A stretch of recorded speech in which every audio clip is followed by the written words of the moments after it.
On average, worldwide, Microsoft has about 650,000 up to 700,000 partners, and more than 96% of the business is done through partners. There is a little bit of direct engagement with some governments worldwide, and there is also some direct engagements with Microsoft consultants who are doing some system integration work. But all the rest of the business, of the more than 60 billion US dollars revenue worldwide, is done through local companies, through local partners.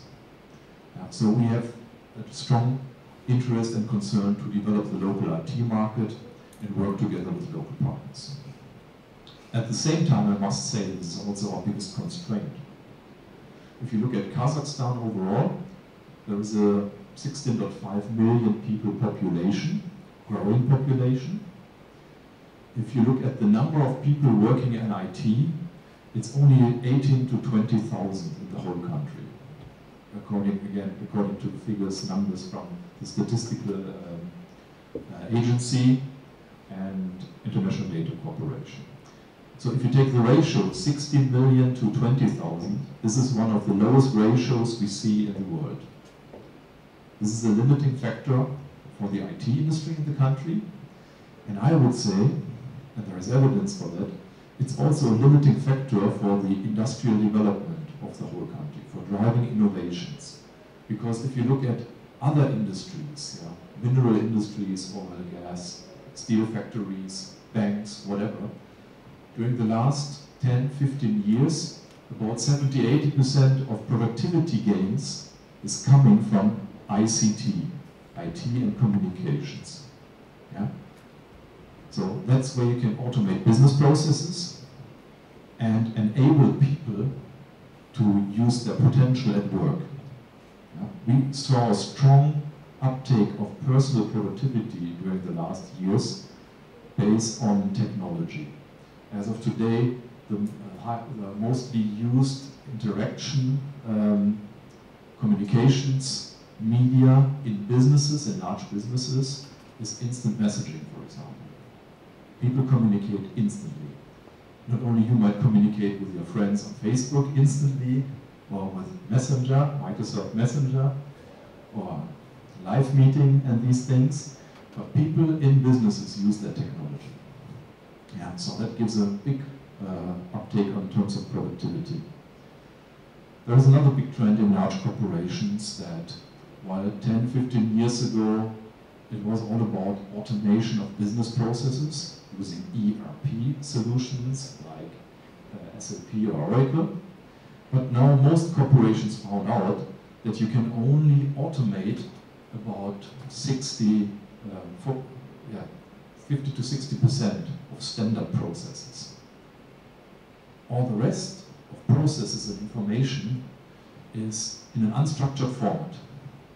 Yeah, for that you need to have different communications media and tools for managing that. So having things like SharePoint, where somebody can share information with peer groups, having social computing technologies like Facebook in a company, in a corporation. So these technologies are coming up strong and enable people to drive innovation. However, we can only implement these solutions for the local corporations here in Kazakhstan if we have enough qualified specialists to do that. Yeah? If you don't have the specialists, the demand is not that big from local corporations, which has an impact on their competitiveness. Potentially a negative impact, especially if you look at the new customs union between Russia, Kazakhstan, and Belarus. Yeah, the competition will get fiercer and fiercer, of course. You could see the same in the European community 10 years ago. The opening of markets tears down the borders, and big producers come to the places where they can sell something. Bigger markets for them. End of the day, for us being consumers, that's good, because we get better products for more competitive prices, better quality. But of course, if you're a company which is not as competitive as these large corporations coming in, you are challenged, of course, with your company. Yeah. And it's not necessarily just a question of how quick am I or how agile is my company. you have to keep in mind that for many things, for all mass productions, it's all about economies of scale. A logistic company, for example, a distribution company, you will always see the large distribution company being able to operate on a smaller margin, still being successful than the small one, because they have the size, the economy of scale. They can outpace the small one, win the market, and after the competitors are gone, increase the margins. Does that make sense? Yes, I hope. Yeah. So this is a very big limiting factor, not only for Microsoft in Kazakhstan, but then the whole IT industry and industry, industrial development, industrial diversification. Another example of that might be, if you look at banks, banking industry has been traditionally strong in Kazakhstan until the crisis hit the country.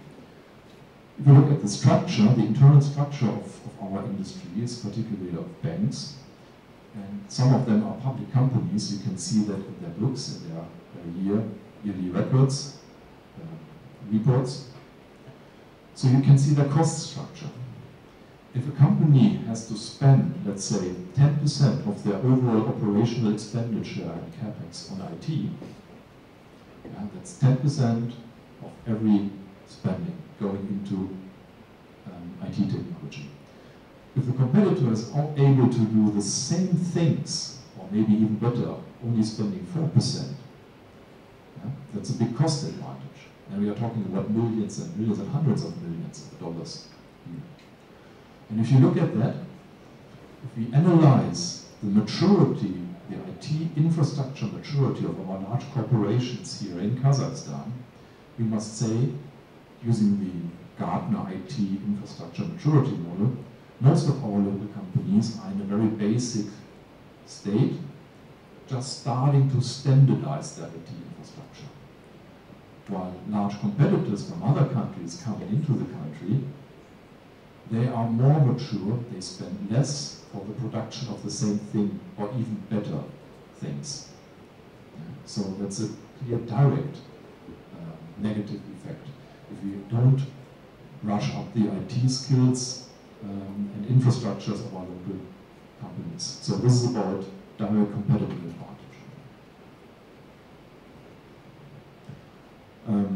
So coming back, what we are doing, we engage with our enterprise customers and try to help them building these new infrastructures or modernizing existing infrastructures. We engage closely with our partners in different segments. These may be local computer producers like Wobicom, Alcer, Beliveta, who are building their own brands. They are also reselling international computers. Most of them are equipped with Microsoft operating systems and eventually with an Office package. So that's what we are doing. So we're a sales and marketing organization, 65 people roughly. There is one expert that we have in our team, that's me. All the other people are local Kazakh citizens. I went to university in Germany, in my hometown, and studied mechanical engineering. Actually, I'm a mechanical engineer. Finished this as an engineer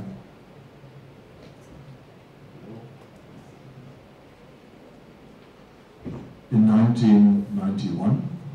So I'm clearly the oldest chap in the room here.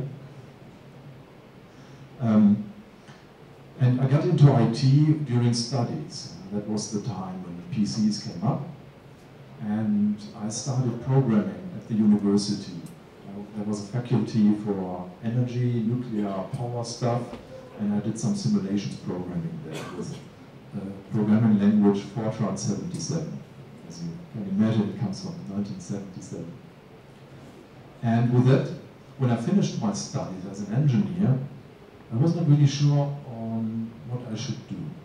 The one thing I was interested was acquiring a very broad experience. I was not interested in doing one thing 200 days a year, rather than I wanted to learn as much as possible. That was quite difficult because at that time in Germany, you might have heard we had the reunion between East Germany and West Germany. Before that, there was a big scarcity of engineers. We missed more than 100,000 engineers. It was pretty easy to get a job. When I finished, coincidentally, 400,000 engineers from Eastern Germany came to Western Germany. Not many jobs available at that time. Especially not those with many interesting things to learn at the same time. I ended up in a very small consulting company, about 10 people, and we used software, simulation software, for simulating and optimizing logistical processes and manufacturing processes. Yeah, so we built a computer model and saw how goods would flow through a logistic chain or production chain, and tried to optimize the buffer, the cycle times, the throughput, and all these things. That was quite interesting because I was able to travel around the whole country for about 2 years and doing projects for large corporations and getting insights in completely different industries.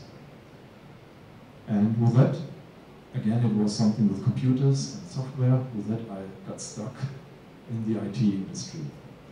A lot with manufacturing industry, so we used to work for oil companies, for example, and financial institutions, everything that you can simulate and optimize. So a couple of years later, I got into sales. I never expected to become a salesman when I finished my studies, but then it came to a point where I had to decide what is the career path and what is really attracting me. And I must say there are two things where you are really challenged. One is going into production, into the front line, and the other thing is going into sales. And as I much enjoyed the interaction with my counterparts on the customer side during these simulation studies, I decided to go for sales. And that's how I ended up on the sales side for software companies. I used to work for several American software companies and also a German software company, even in an entrepreneurial function. So I was co-founder of a small German software company, which unfortunately also ran into a crisis and didn't recover from it. You mentioned the collaboration between Microsoft company and Kazakhstan government. What was made in particular, which kind of projects? And the second question, how customs union reflected to the work of Microsoft? So do you have any challenges right now? Okay. So the two questions were, how do we engage with the government in Kazakhstan, Microsoft Kazakhstan, and our local government? And the second one about the customs union. Just one thing to add in terms of my personal background that I just missed. I decided then to do an MBA very late in my personal career. I was already 40 and did an MBA. At that time I was already a manager, and I thought I would probably not do that anymore at that age. But coincidentally I came along a project, a program with a theme, making a difference. So this MBA program had the overall theme of making a difference. And I got really fascinated and attracted by that. Studied it for 2.5 years and got the MBA diploma.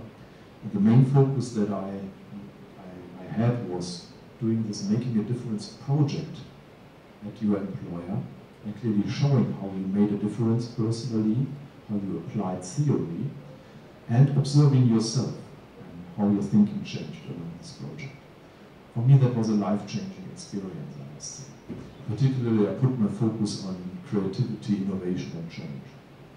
And I only can encourage you, apart from all the basics that you clearly have to learn in your programs, put a strong focus on change management. Very important. Driving innovations. Very important.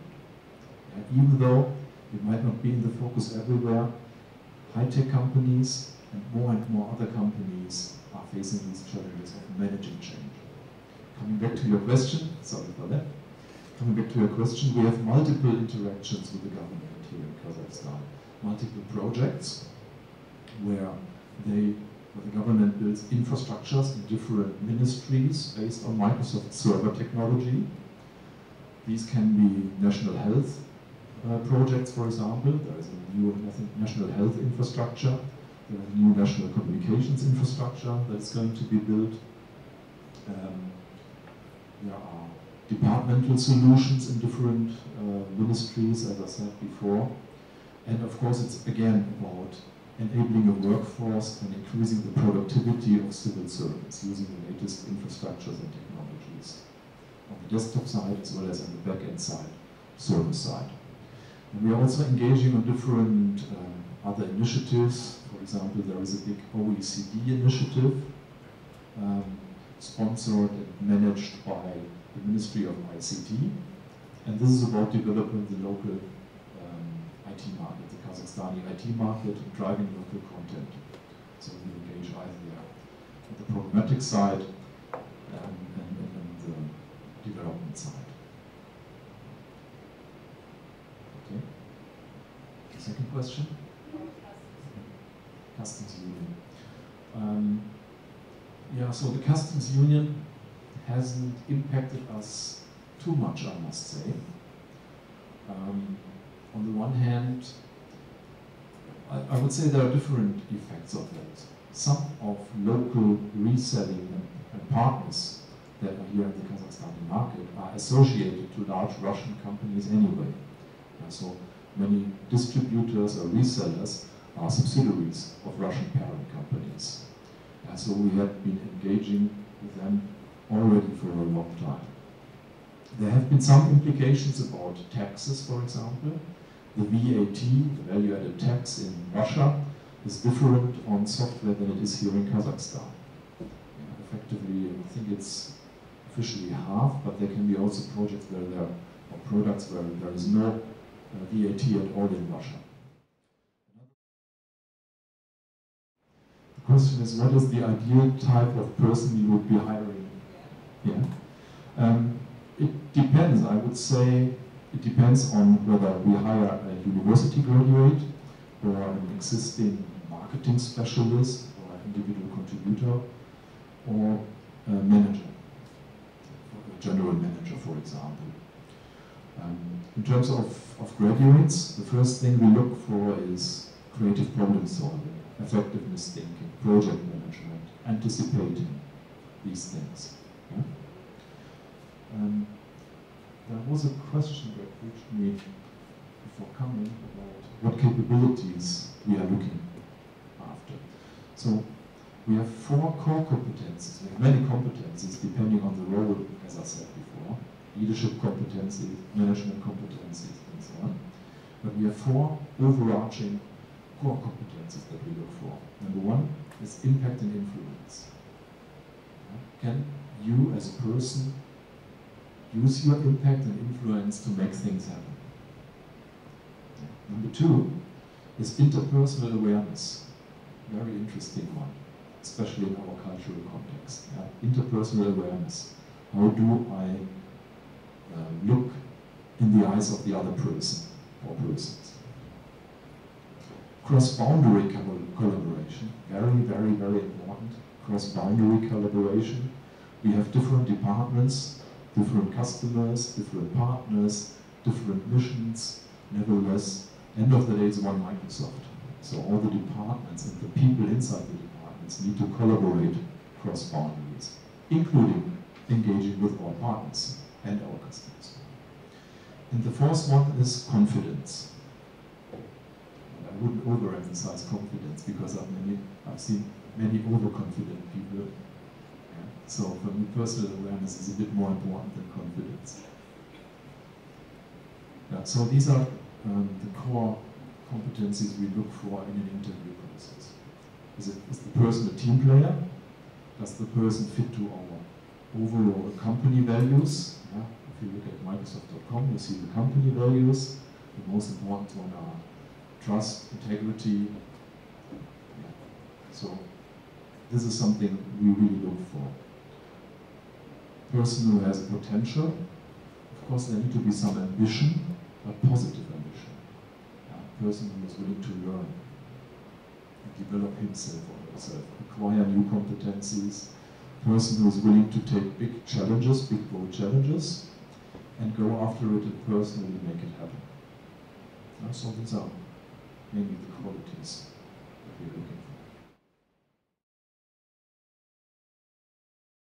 for. question is, what kind of competitors do we have as Microsoft? There is one clear, very big competitor, and their name is piracy. Yeah? So the overall piracy rate, software piracy rate in Kazakhstan is 76%. That means, well, from my experience, out of, I don't know, 16 million people, probably 20%, 25%, 30% maybe use a PC. Out of them, 96% use Microsoft on their computers, but only 1/4 of them are paying for that. Okay, that's our biggest competitor. And you might argue, well, tough luck, Microsoft, bad for you. But it also has, again, some implications. Yeah? So we often hear it's too expensive. But this is evidently not true. If you buy a PC, everybody who can afford the hardware of a PC can spend another $60 on the latest operating system. Yeah? With the latest operating system, you get the antivirus security essentials for free, rather than paying $100 per year for a subscription with another provider. However, with the genuine software, you fundamentally reduce your risk of being attacked by viruses, Trojan horses, and whatever stuff. If you look at the, together with our partners, the local PC resellers, to the support and maintenance centers, 2/3 of PCs that are brought back to the support centers have problems because of non-genuine setup and non-genuine software, which are not properly protected. So there is even a business case to spend these extra $60. Another example is Office. Most students use Office, some on different hardware like Macintosh, yeah, but most of them use Office. And today in Kazakhstan, if you buy a home and student version, that's about, I think, $80 worthwhile. But you get 3 licenses. You can implement it on 3 PCs in your household. Again, that's per PC something like $25. So the price cannot be the argument here.